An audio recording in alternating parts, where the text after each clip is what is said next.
Hey everyone, today we're reading Exodus chapter 12 together. Now, where we are picking up from yesterday, Moses has just announced what the final plague is going to be. Across all of Egypt, in every household, the firstborn male is going to die. Now, it's important to note that in the past plagues, God has spared the Israelites from the disaster that has swept across the land of Egypt. But in this one, God is going to ask the Israelites to act in faith in order for this plague to pass over them. So Moses and Aaron give the Israelites instructions on what they are to do in order for this plague not to apply to them, for the angel of death to pass over their houses.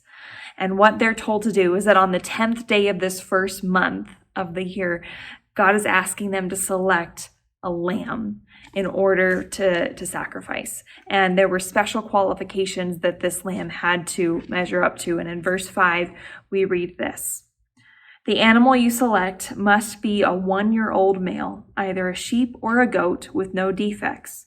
Take special care of this chosen animal until the evening of the 14th day of this first month. Then the whole assembly of the community of Israel must slaughter their lamb or young goat at twilight." So as I said, there were specific qualifications for this lamb. And we're going to read on, but pay attention to all of the minute, specific details that they're going to go into of what you have to do. The details are very detailed. Verse 7, we read this: "They are to take some of the blood and smear it on the sides and top of the door frames of the houses where they eat the animal. That same night they must roast the meat over a fire and eat it along with bitter salad greens and bread made without yeast. Do not eat any of the meat raw or boiled in water. The whole animal, including the head, legs, and internal organs, must be roasted over a fire. Do not leave any of it until the next morning. Burn whatever is not eaten before morning. These are your instructions for eating this meal. Be fully dressed, wear your sandals, and carry your walking stick in your hand. Eat the meal with urgency, for this is the Lord's Passover. On that night, I will pass through the land of Egypt and strike down every firstborn son and firstborn male animal in the land of Egypt. I will execute judgment against all the gods of Egypt, for I am the Lord. But the blood on your doorposts will serve as a sign, marking the houses where you are staying. When I see the blood, I will pass over you. This plague of death will not touch you when I strike the land of Egypt." All this sounds pretty specific, doesn't it? Well, what we know to be true about God is that He is purposeful and careful in everything He does, down to the last detail. So we're going to dive into some of those details that we just read about, because it is so powerful, so meaningful, gives this so much meaning as we look at what God is asking the Israelites to do. So what we know to be true about the lamb that God asked the Israelites to have is that the lamb had to be 1 year old, had to be male, and had to be perfect, blameless, spotless. Now, this lamb looked forward to and represented Jesus. Jesus was perfect. He was free from sin.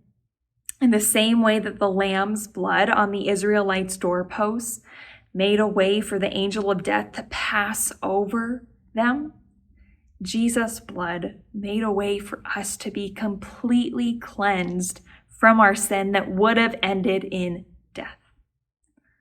Wow. Being spared from this plague had nothing to do with any good work or prayer that the Israelites said or did, but everything to do with the sacrifice of a life on behalf of others. Does this sound familiar? So the angel of death does come, and no Egyptian household is spared from death. And this causes Pharaoh to tell the Israelites to flee. You are freed from slavery. And this is where those other instructions come in about how the Israelites were supposed to eat this meal. They were to be eating this meal with sandals on, walking stick in hand, and ready to go. God was making a way, creating a path for them to go, for them to be freed, for them to start on this journey into the promised land. That is who our God is. He is the way maker. He is our promise keeper. And yes, I did just quote an incredibly powerful song. He is a way maker. He makes a way through the toughest things in life. And he's going to make a way through whatever you are walking through right now too. We just have to step out in faith and trust him. To take those steps of faith towards him. And remember that he is faithful. He keeps his promises no matter what. God's going to make a way through.